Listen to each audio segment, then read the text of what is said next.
मुझे आज तक लगता था इस घर का रेंट 12,000 रुपए है, लेकिन तुम 10,000 रुपए कैश दे रही थी। हाँ, कहां से लाती थी हर महीने 10,000 रुपए? तुम तो कुछ काम भी नहीं करती हो। और क्या क्या छुपाया पूनम मुझसे?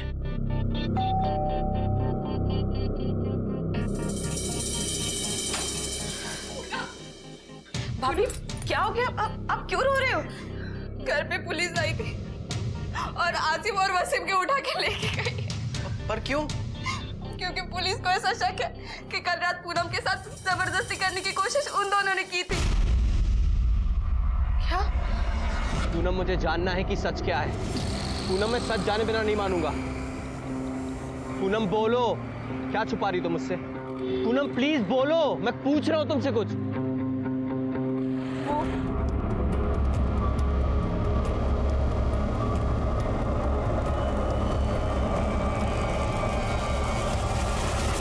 बताओ वसीम, कल रात 11 बजे के आसपास कहाँ थे तुम? सर मैं भाईजान के साथ था अपने रेस्टोरेंट पर। पूनम पे कब से बुरी नजर है तुम्हारी? सर भाभी मानते हो उन्हें हम, ऐसी नापाक बात उनके बारे में सोच भी नहीं सकते। सर वो लोग सिर्फ हमारे पड़ोसी नहीं है, घर वालों के बराबर है। एक दूसरे के यहाँ आना जाना है, अच्छे ताल्लुकात हैं सर हमारे आपस में। अच्छे ताल्लुकात भी हैं और बुरी नीयत भी। चलो ये बताओ, तुम्हारी घड़ी वहां कैसे पहुंची? सर मैंने बताया तो आपको कि मेरी घड़ी 2 महीने पहले खो गई थी।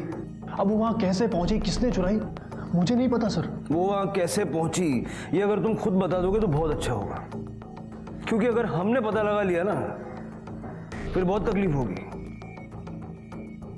सर सतीश और पूनम आपसे मिलना चाहते हैं। सर आपने आसिफ और वसीम को क्यों अरेस्ट किया है? क्योंकि उनके खिलाफ हमारे पास सबूत है। अच्छा, वहां अंधेरा था तो आपने शक्लें नहीं देखी होंगी, लेकिन आवाज तो सुनी होगी। सर मैं उस वक्त इतना डर चुकी थी कि मेरा आवाज वगैरह पे ध्यान नहीं गया। पर हाँ सर, इतना जरूर कह सकती हूँ कि वो लोग आसिफ और वसीम नहीं हो सकते। वो तो सतीश को भाई मानते हैं, मेरे देवर की तरह है। क्राइम स्पॉट पे जो हमें घड़ी मिली है वो आपके इसी देवर की है। सर वो तो नहीं मुझे पता, लेकिन आप प्लीज उन दोनों को छोड़ दीजिए।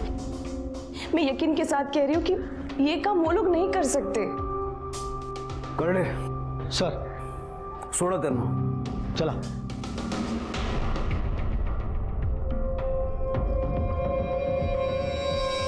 बेटा बहुत बहुत शुक्रिया, तुमने आसिफ और वसीम को इस झूठे और वाहियात इल्ज़ाम से बचा लिया। नहीं चाचा जी, इसमें शुक्रिया वाली कौन सी बात है। मुझे अच्छे से पता है कि आसिफ और वसीम भाई ऐसा कुछ कर ही नहीं सकते। थैंक यू भाभी। थैंक यू भाभी। चलते हैं बेटा।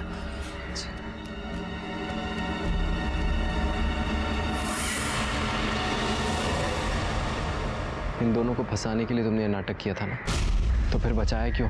इन दोनों की हालत देख के मुझे उन पर दया आई थी। अगर मैं इन दोनों को नहीं छुड़ाती तो इनकी जिंदगी बर्बाद हो जाती। और वैसे भी मेरा मकसद इन्हें सजा दिलाना नहीं है,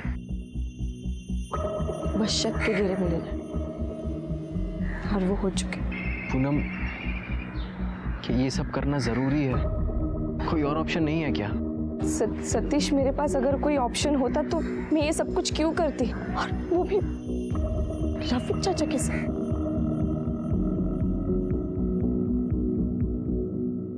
सर कहीं ऐसा तो नहीं कि पूनम के ऊपर किसी ने दबाव डाला और इसीलिए पूनम ने केस वापस ले लिया? या तो फिर इन दोनों ने पूनम के सामने अपनी इमेज इतनी साफ रखी है ताकि अगर ये फंस भी जाए तो इनके ऊपर कोई शक न कर पाए।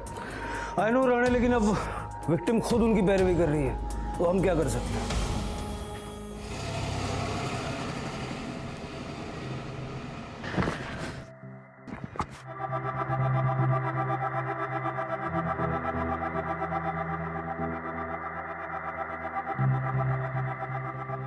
रफीक चाचा, इन दोनों के बारे में सुना था, वो सच है क्या? वो अगर सच होता ना तो ये यहाँ नहीं होते। मुझे यकीन है कि मेरे बच्चे कभी भी इतनी गंदी हरकत नहीं कर सकते। यकीन तो दिख ही गया किसको किस पे कितना है। बड़ा एक दूसरे के घर पे घुसे रहते थे। किसके मन में कितना मैल है ये कौन जान सकता है। किसी से हमदर्दी नहीं रख सकते तो अपनी जबान पर लगाम तो लगा ही सकते हैं ना। किसने हक दिया आपको मेरे बेटों पर फप्तियां कसने का, उन्हें गुनाहगार साबित करने का? अरे जाइए ना, काम करिए अपना।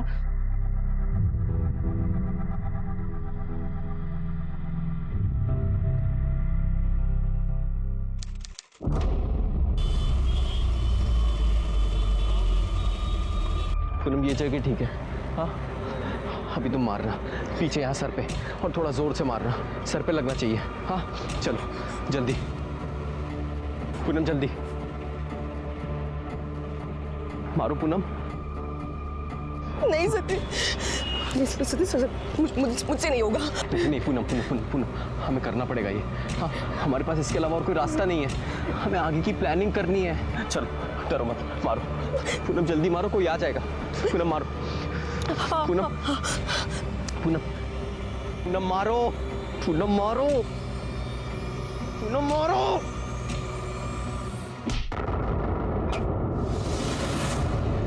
बाकी तो मैं समझता हूँ। लीजिए चाय लीजिए। इतना आगे आने के बाद पीछे हटने का क्या मतलब है? सब्र रखिए, अल्लाह सब अच्छा करेगा। रफीक भाई, आपके इतना हिम्मतदार मैं नहीं हूँ।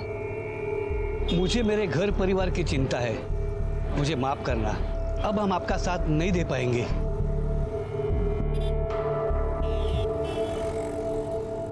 पापा आपको चोट कैसे लगी? बेटा आप यहाँ पे आओ।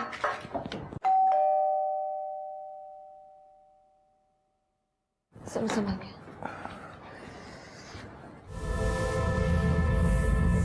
आपको ये चोट कैसे लगी? सर सुबह जब मैं घर वापस आ रहा था तब किसी ने पीछे से मारा। कौन था, क्यों मारा पता नहीं।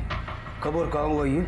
जब मैं सुबह ग्रोसरी स्टोर से सामान लेके वापस आ रहा था तो जॉगर्स पार्क के पास किसी ने पीछे से मारा। किसी ने देखा आपको किसने मारा? नहीं सर, मैं बेहोश हो गया था। जब होश आया तो देखा कि मैं क्लिनिक में हूँ।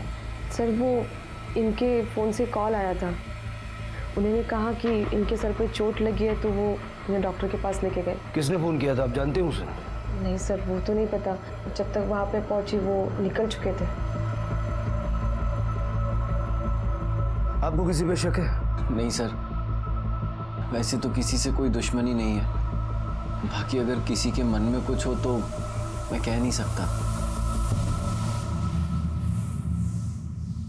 सर बड़े ताज्जुब की बात है कि एक ही हफ्ते के अंदर एक ही फैमिली के 2 लोगों पर हमला होता है और दोनों वक्त किसी ने भी हमलावर को नहीं देखा। राणे, कोई ऐसा इनसे दुश्मनी निकाल रहा है जिसके बारे में इस वक्त ये लोग सोच भी नहीं रहे हैं। तुम क्राइम स्पॉट पे जाके इंक्वायरी करो, मैं जरा इनका बैकग्राउंड चेक करता हूँ। Okay sir. सर सतीश और पूनम दोनों ही अच्छे लोग हैं। कभी इनका किसी के साथ कोई झगड़ा वगड़ा ऐसा कुछ सुना है? सर ऐसा तो उनके बारे में कुछ भी नहीं सुना है। सतीश एक छोटी सी कंपनी में अकाउंटेंट की जॉब करता है और पूनम हाउसवाइफ। तो ये अकाउंटेंट की नौकरी में इतना कमा लेता है कि ऐसी पॉश सोसाइटी में घर ले लिया? सर मैनेज तो करते ही होगा किसी न किसी तरह। बच्चों के लिए तो हर इंसान सेक्रीफाइस करता ही है। पूनम बता रही थी कि बेटी को अच्छा माहौल मिले इसलिए यहाँ पर रहने आए हैं। फिर बेटी का स्कूल भी यहाँ से पास में ही। रफीक की फैमिली और इनके बीच में कैसा रिलेशन? सर रिलेशन तो ऐसे हैं कि ये पड़ोसी कम और रिश्तेदार ज़्यादा लगते हैं, क्योंकि हो सकता है कि सतीश और पूनम की कोई फैमिली नहीं है, इसलिए उन्होंने इन्हें ही अपना परिवार मान लिया है। इसलिए हर सुख दुख में, हर तीज त्यौहार में एक दूसरे के साथ में रहते हैं।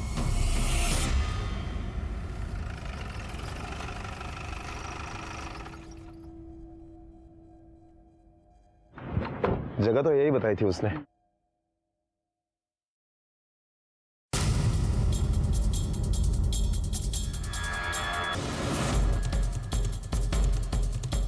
यहाँ पर सीसीटीवी कैमरेज भी नहीं है, फुटेज भी नहीं मिल पाएगी। अरे सुनो, सुबह कितने बजे दुकान खुलती है तुम्हारी? सुबह 10 बजे खोल लेते हैं। तुम्हारी दुकान कितने बजे खुलती है सुबह? सुबह 9 बजे दुकान खोलता हूँ साहब। 9 बजे?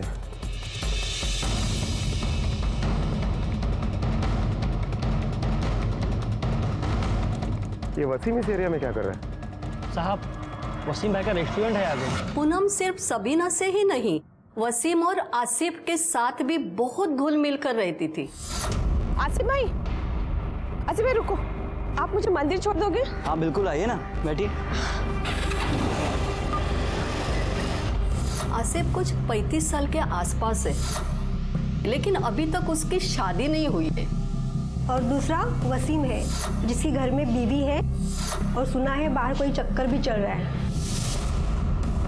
आज सुबह वसीम और आसिफ बिल्डिंग से बाहर गए थे। हाँ साहब, वो रोज सुबह जाते हैं दौड़ने के लिए, आज भी गए थे। वो आगे जो पार्क है ना सर, वहीं जाते हैं दोनों। पिछली बार भी पूनम ने ही तुम्हें यहाँ से बाहर निकलवाया था, उसके बावजूद तुमने सतीश पे हमला कर दिया। अरे सर, हमने पहले भी कुछ नहीं किया था और अब भी कुछ नहीं किया है। पता नहीं आप लोग बार बार क्यों हम पर शक कर रहे हैं। क्योंकि जॉगिंग के बहाने तुम दोनों बिल्डिंग से बाहर गए थे और सतीश पे हमला भी पार्क के पास हुआ। सर, हम जॉगिंग पे गए थे लेकिन हमने किसी पर हमला नहीं किया है। देखो सीधा सीधा सच बोल दो, तुम्हें भी आसानी होगी, हमें भी आसानी होगी। सर हमने जब कुछ किया ही नहीं तो क्या कबूल करें? जैसा आप सोच रहे हैं वैसा बिल्कुल भी नहीं है। तेरा कैरेक्टर जानते हैं हम, घर पे एक बीवी है और बाहर एक चक्कर चला रहा है। सर वो गलती हो गई थी मुझसे, पर जब अब्बू ने समझाया तो मैंने अपना अफेयर तुरंत खत्म कर दिया।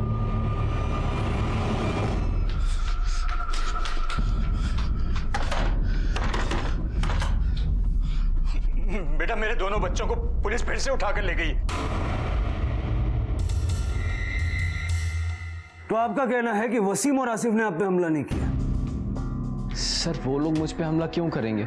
कोई तो वजह होनी चाहिए ना। आप किसी से डर रहे हैं या आप पर कोई प्रेशर बना रहा है? सर ऐसी कोई बात नहीं है, हम पे किसी का प्रेशर नहीं है। तो कहीं आप ही की तो पकाई हुई कोई खिचड़ी नहीं है? 2 बार आप पे हमला हुआ, दोनों बार आपने किसी को नहीं देखा। जिस पे हमें शक है हमने पकड़ा, उसको बचाने आप ही आ गए। ये कोई कोइंसिडेंस है या आप जानबूझ के कर रहे हैं? सर, हम ऐसा क्यों करेंगे? हम लोग तो खुद परेशान है कि हमारे साथ क्या हो रहा है और ये क्यों हो रहा है।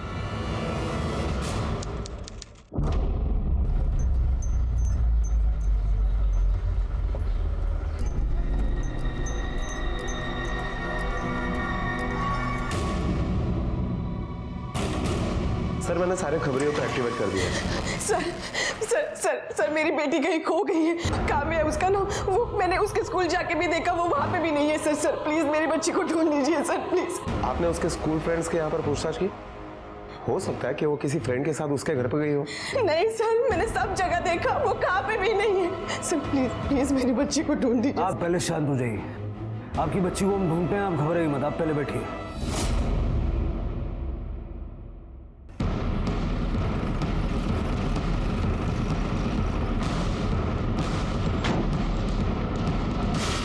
अब मैंने तो उसको रोज की तरह उसके स्टॉप पे उतार दिया था। जब तूने उसे उतार दिया तो उसके घर से कोई उसे लेने के लिए आया था? इतना ध्यान नहीं दिया साहब। ध्यान नहीं दिया, इसकी वजह से एक लड़की गायब हो गई उधर।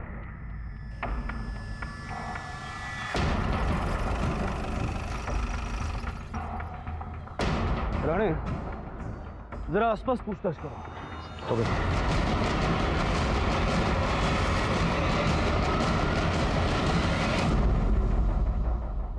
सर, किसी ने कुछ नहीं देखा? सर, किसी को कुछ पता नहीं। ऐसा कैसे हो सकता है राणे? स्पॉट पे इतनी चहल पहल है, अगर बच्ची को किसी ने यहीं से उठाया है और किसी ने नहीं देखा, नॉट क्वाइट पॉसिबल।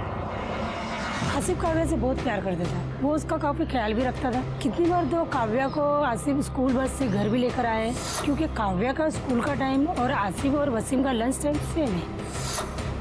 मतलब वसीम या आसिफ में से किसी ने काव्या को किडनैप किया है और शायद इसीलिए सड़क पे कोई शोर या हलचल नहीं है। सर, उस वक्त मैं अपने घर पर था, लंच कर रहा था, मैं बाहर निकला ही नहीं। सर, मैं भी अपनी गर्लफ्रेंड के साथ था, मुझे नहीं पता काव्या कहाँ है।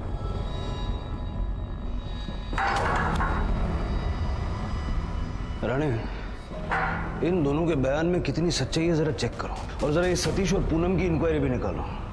Okay sir.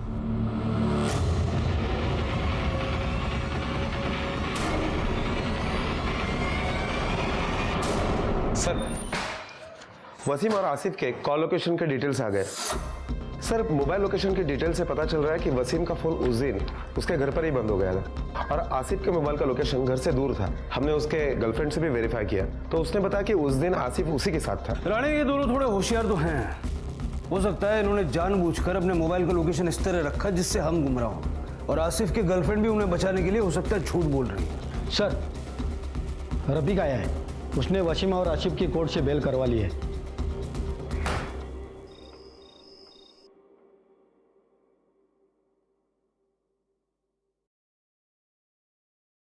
अब्बू, आपने पूर्णिया आंटी के साथ गंदी बात की थी।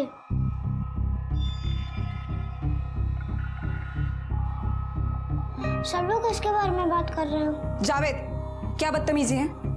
चुपचाप खाना खाओ। पता नहीं किस बात का बदला ले रहे हैं दोनों हमसे। एक नहीं, तीन बार तुम लोगों पर इल्जाम लगे हैं। वाकई तुम लोगों ने कुछ नहीं किया? अब्बू, आप हम पर शक कर रहे हैं? बहस नहीं चाहिए। अपना अपना सामान पैक करो और निकलो यहां से। जब तक अपनी बेगुनाही का सबूत नहीं मिल जाता दोबारा इस घर में दिखना मत मुझे। अब्बू, आप भी जानते हो कि सही क्या है। आप अपनी ही औलाद को ऐसे ही रास्ते पे नहीं छोड़ सकते। सही और गलत मैं जानना भी नहीं चाहता। इल्जामात लगे हैं तो उनसे बरी होना भी जरूरी है। तो ठीक है, मैं और जावेद भी इनके साथ जाएंगे। नहीं, तुम यहीं रुकोगी अब्बू का ध्यान रखने के लिए। और जावेद हमारे साथ कहाँ धक्के खाएगा? अब्बू, मैं भी आपके साथ चलूंगा। नहीं बेटा, आप अम्मी के पास रुको। नहीं अब्बू, मैं भी आपके साथ चलूंगा। बेटा मैंने कहा ना आपसे, आप अम्मी के पास रुको। नहीं अब्बू। चलो। अम्मी, मेरे को अब्बू के साथ जाना है। हाँ,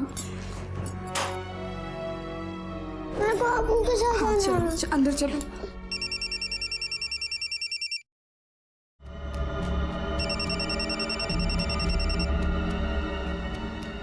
हेलो। हाँ, कब की तारीख मिली? मुझे यहाँ नहीं रहना, मुझे यहाँ नहीं रहना, मुझे यहाँ नहीं रहना, मुझे यहाँ नहीं रहना बाबा, मुझे यहाँ नहीं रहना, मुझे आपके साथ आना, मुझे यहाँ नहीं रहना। बेटा काव्या, मैं तुम्हें खुद यहाँ से लेके चली जाऊंगी। बस 1-2 दिन और रुक जाओ। नहीं, मुझे यहाँ नहीं रहना, मुझे आपके साथ आना, मुझे यहाँ नहीं रहना, मुझे यहाँ नहीं रहना। बहुत हो गया पूनम, अभी हमें पुलिस को सब सच सच बता देना चाहिए। इस सब के चक्कर में हम लोग, काव्या और रफीक अंकल, सबकी फैमिली परेशान हो रही है। तुम क्या है? पोरगी जीवन तो पाहिजे ना, तो जास्त दिमाग नहीं लगाने का। और ये क्या बार बार नाटक कर रही है उस आसिफ और वसीम को छुड़ाने का? रहने दो उनका अंदर, केस होने दो उन पे, तभी जाके मेरा आगे का प्लान सक्सेस होएगा। और मेरे को शेंडी लगाने के पहले ना सोच लो बाद में तुम लोग का क्या असर होएगा।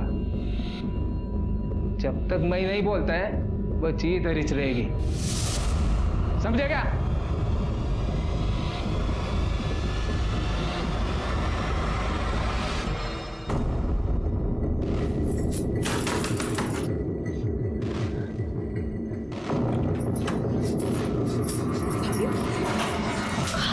तुम्हारी सब कुछ तुम्हारी वजह से हुआ है। पूरी सोसाइटी हम पे चीतू कर रही है। अब उन्हें इनको घर से निकाल दिया और ये सब तुम्हारी वजह से हो रहा है। सबीना पागल हो गई हो क्या? इन लोगों ने हमेशा उन दोनों को बचाया ही। चलो यहां से, चलो।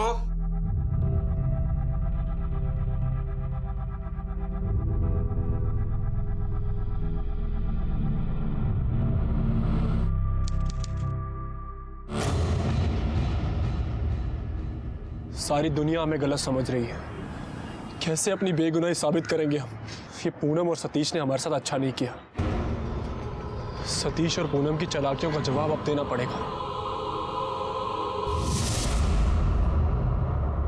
आसिफ और वसीम काव्या को जहाँ रख सकते हैं, ऐसे सारे ठिकानों को हमने चेक किया, काव्या कहीं भी नहीं। और इन्वेस्टिगेशन के दौरान ये भी सामने आया कि किडनैपिंग के वक्त आसिफ और वसीम उस स्पॉट पर मौजूद ही नहीं था। कोई और ऐसा है जिस पे आपको शक है कि वो ये काम कर सकता है? सर, एक्चुअली हम लोग आपसे खुलकर बोल नहीं पा रहे थे, लेकिन अब तो हमें भी लगता है कि वसीम और आसिफ ने ही काव्या को किडनैप किया होगा। सर, काव्या आसिफ को बहुत पसंद करती है। वो उसके लिए ढेर सारे गिफ्ट्स लेके आता था, घंटों उसके साथ खेलता था। अगर उसने काव्या को किडनैप नहीं किया तो हो सकता है कि किसी और से किडनैप करवाया हो। आपके मकान मालिक का कहना है कि आपके घर का किराया 22,000 है, जिसमें से 12,000 चेक से और 10,000 कैश से जाता है। ऐसा क्यों? सर वो इसलिए क्योंकि मैं होममेड केक बनाती हूँ जिसकी पेमेंट मुझे कैश में मिलती है, इसलिए मैं 10,000 कैश में दे देती थी। तो ये जो 10,000 आप अलग से कैश में देती थी, उसके बारे में इनको क्यों नहीं पता? सर क्योंकि काव्या की वजह से मैंने यहाँ पे आने की जिद की। अगर मैं इनको बता देती कि इस घर का रेंट 22,000 है तो शायद ये यहाँ पे कभी नहीं आते। इतना ही सच है या कुछ और भी है जो आप छुपा रही हैं? सर मैं आपसे कुछ क्यों छुपाऊंगी? मुझे पता होता कि इस बात से काव्या का कुछ लेना देना है तो मैं आपको बता देती सर। राणे, इनके बारे में जो जानकारी मिली है वो खुद इन्हें शक के घेरे में खड़ा करती है। पर एक बात फिर भी समझ नहीं आती कि ये अपनी बच्ची का किडनैपिंग क्यों करेंगे। हेलो, क्या?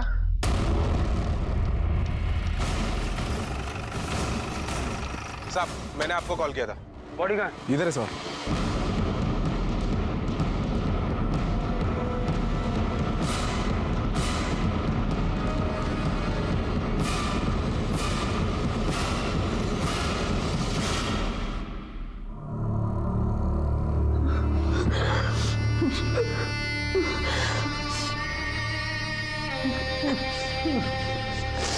काव्या,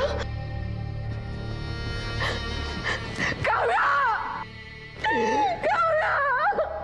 सर, जब बच्ची गायब हुई थी तो उसके बदन पर स्कूल यूनिफॉर्म था, लेकिन जब उसकी लाश मिली तब कुछ और कपड़े थे। देखने से तो लगता है कि वो किडनैपर बच्ची का ख्याल रख रहे थे। राणे, जब हम फर्स्ट टाइम पूनम और सतीश के घर गए थे तब काव्या ने यही ड्रेस पहनी थी, और अगर आसिफ और वसीम ने उसे उठाया तो उनके पास वो ड्रेस कैसे पहुंची? सर, दोनों फैमिलीज का एक दूसरे के घर पर आना जाना था, शायद उसी वक्त ये कपड़े चुराए गए हो। हाँ राणे, लेकिन पूनम के रेप अटेम्प्ट का केस करने के बाद भी क्या इसी तरह आना जाना लगा रहा होगा? मुझे लगता है कि आसिफ और वसीम को फंसाने के लिए पूनम और सतीश ने ये काम किया है। मतलब पहले पूनम पे रेप अटेम्प्ट, फिर सतीश पे हमला और अब काव्या की किडनैपिंग। सर, लेकिन किसी को फंसाने के सामने बेइज्जत करना पड़ा।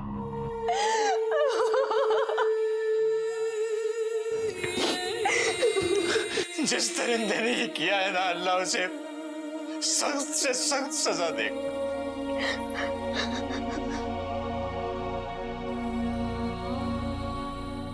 दूसरे का घर जलाकर अपने घर में रोशनी करना चाहती थी ना तुम?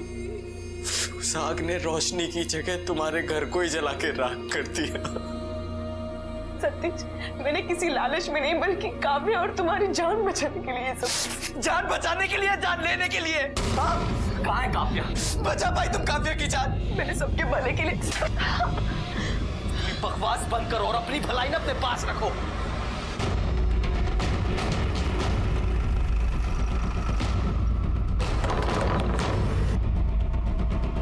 सर, हम नहीं कुछ किया। हम कुछ नहीं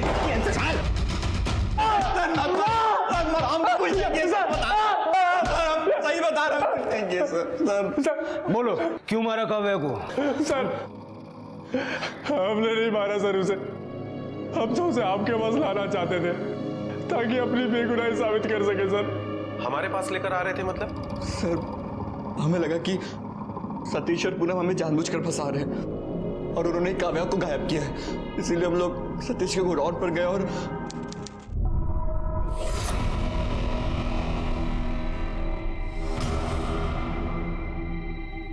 इन्होंने तो काव्या को यहीं छिपा रखा है। जानबूझकर हमें फंसाया जा रहा है। इनका ये खेल ना हम यही खत्म कर देंगे। Asim uncle, Asim uncle. चलो बेटा, हम आपको लेने आए हैं। चलो चलो चलो चलो। ऐसा कैसा होएगा? हलवा है क्या? मैं नहीं इधर। चल छोड़, छोड़ बच्चे को। कौन है तू और क्यों छोड़े बच्ची को तेरे पास? तू बाप है कमाजा, 50 सवाल पूछ रहा है। देखो, तुम ये ठीक नहीं कर रहे हो। नहीं कर रहा ना तो चलो, निकलो इधर से, निकलो। बोला ना तेरे को, नहीं जाएंगे हम यहाँ से। अरे कैसे नहीं जगत?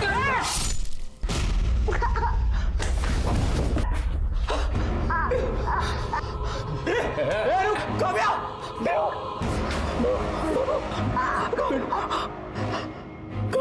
काव्या काव्या काव्या काव्या काव्या। सर जो हुआ हम वो कभी नहीं चाहते थे सर। हम तो खुद को बेगुनाह साबित करना चाहते थे सर, पर काव्या की जान चली जाएगी ये नहीं सोचा था साहब। वो हमसे बहुत प्यार करती थी साहब, और हमारी वजह से ही वो। जो आदमी तुम्हें गोडाउन पे मिला था वो कौन था?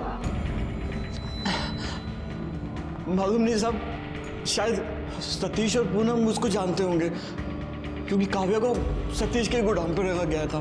तो तुम्हारे कहने का मतलब है कि पूनम और सतीश ने मिलकर उस आदमी के जरिए काव्या को किडनैप किया था? शायद। उसका स्केच बनवा सकते हो? जी साहब।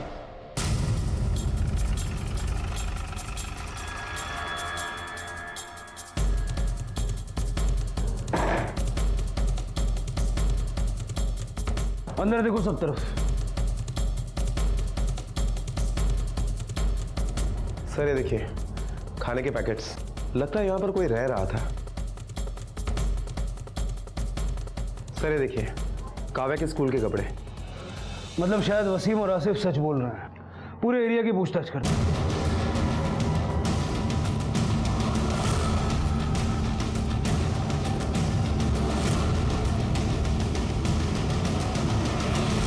पहचानते हो उसे?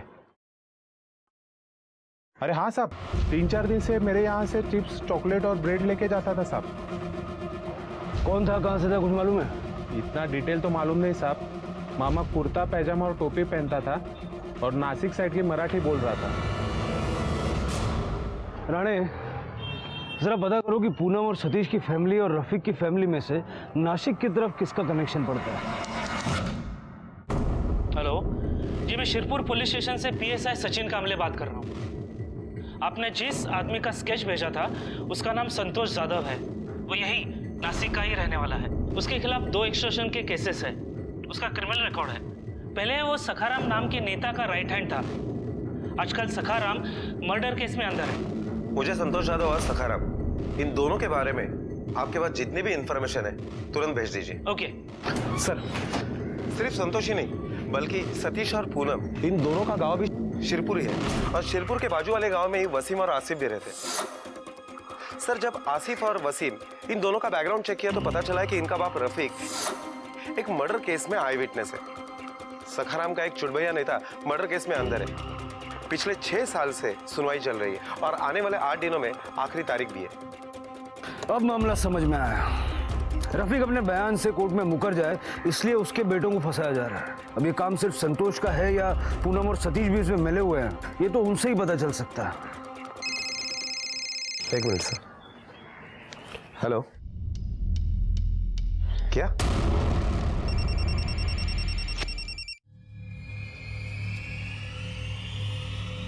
हेलो, कौन बोल रहा है? ए रफीक, अपने बेटों को छुड़ाना चाहता है ना, तो इस बार तारीख को कोर्ट में नहीं जाने का, समझे क्या? हाँ, तेरे बच्चे आ जाएंगे घर पे वापस। हेलो हेलो,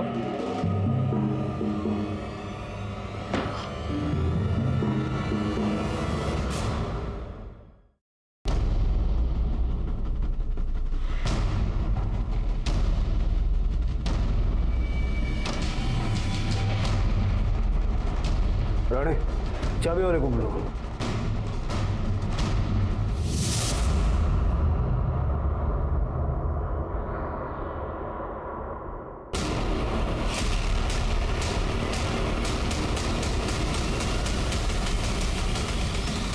पूनम की वजह से मेरी काव्या मरी, इसलिए मैंने उसे भी मार दिया।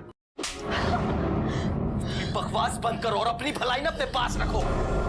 सतीश, तुम मेरी जगह होते तो क्या करते? हमें मरने देते? मैं कुछ भी करता लेकिन काव्या को मरने नहीं देता। मतलब तुम्हें लगता है कि मेरी बच्ची को, काव्या को मैंने मारा? हाँ बोलो ना, मैं मेरी बच्ची को मार सकती हूँ भला?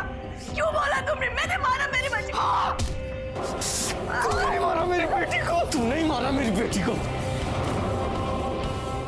पूनम, पूनम, ये सारी प्लानिंग तुम दोनों ने संतोष के साथ मिलकर की थी? नहीं सर, हमने कोई प्लानिंग नहीं की थी।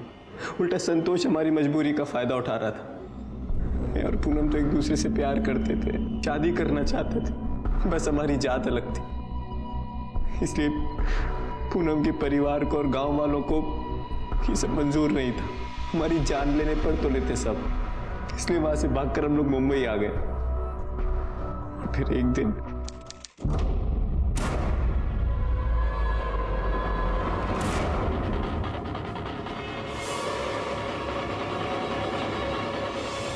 काका, म्हणजे तू भाग के आके मुंबई में अपना संसार किया है, हाँ? अगर तू नहीं चाहती कि गांव वालों को और तेरे परिवार को तेरे इधर होने की खबर मिले और वो आके तेरे बच्चे को और पति को मार डाले। काका नको। हाँ, नको ना, तो अभी रफीक शेख के सोसाइटी में जाके रहने का और आगे जैसा समय बोलता है वही सच करने का, समझ लेना। हाँ, ये ब्लैकमेल वाली बात तुम्हें शुरू से पता थी? नहीं सर, जब पूनम ने रेप अटेम्प्ट की कंप्लेन की तो मुझे उस पर शक हुआ। मैंने उससे पूछा, तब उसने मुझे ब्लैकमेल वाली बात बताई। मैं भी मजबूर था सर, मैंने भी उसका साथ दिया क्योंकि मैं काव्या को कोई नुकसान नहीं होने दे सकता था। कौन किसको मारने वाला कुछ पता नहीं सर। संतोष ने मुझसे ये कहकर 5 लाख मांगे थे कि कोर्ट में रफीक गवाही नहीं देगा। मैंने उस 5 में से उसे 2.5 लाख दिया था, लेकिन आगे वो क्या करने वाला मुझे कुछ पता नहीं। संतोष कहाँ है? पता नहीं सर, उसके बाद उसने मुझसे कोई कांटेक्ट नहीं किया।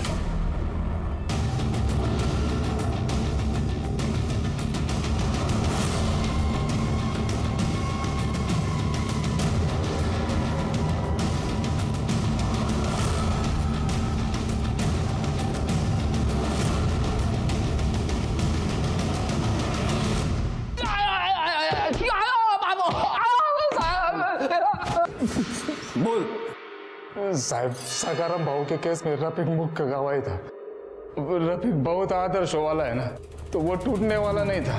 और फिर जब पूनम मेरे को दिखी तो मेरे दिमाग में आइडिया आया साहब। मैंने सोचा पूनम का इस्तेमाल करके रफीक के बेटों को फंसा सकते हैं। तो साहब पक्का सकाराम भाऊ के खिलाफ गवाही देने से रफीक पक्का मुकर जाएगा। इससे खुश होकर सकाराम भाऊ मेरे को पैसा भी बहुत देगा। लेकिन साहब बच्ची को मैंने जानबूझ के नहीं मारा है। एक तो लोग मुश्किल से कानून का साथ देने की हिम्मत जुटाते हैं और तेरे जैसे घटिया लोग उनकी हिम्मत तोड़ देते हैं। अब हम यहाँ तुझे इतना तोड़ेंगे ना, तो जिंदगी में कुछ तोड़ने लायक बचेगा नहीं। वो लोग जो किसी भी स्वार्थ, मजबूरी या नासमझी में गलत रास्ता चुनते हैं, वो अचानक अपने स्वार्थ के लिए दूसरों की बलि देने तक को भी तैयार हो जाते हैं। लेकिन अपनी कब्र भी वो साथ ही खोदने लगते हैं। वरना दुनिया में ऐसी कोई लड़ाई नहीं है जो हौसलों से नहीं लड़ी जा सकती है। और ऐसी एक ईमानदार जंग रफीक लड़ रहा था। वहीं दूसरी तरफ पूनम ने भी स्वार्थी होकर अपने परिवार को बचाने के लिए गलत जंग लड़ी, जो ना वो सिर्फ हारी बल्कि अपने परिवार को भी ले डूबी। जुर्म के प्रति सिर्फ पुलिस की ही जिम्मेदारी नहीं बनती, बल्कि नागरिकों की भी जवाबदेही होनी चाहिए।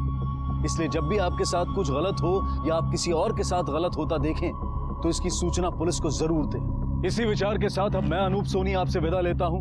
फिर मुलाकात होगी अगले एपिसोड में एक और चौंका देने वाले केस के साथ।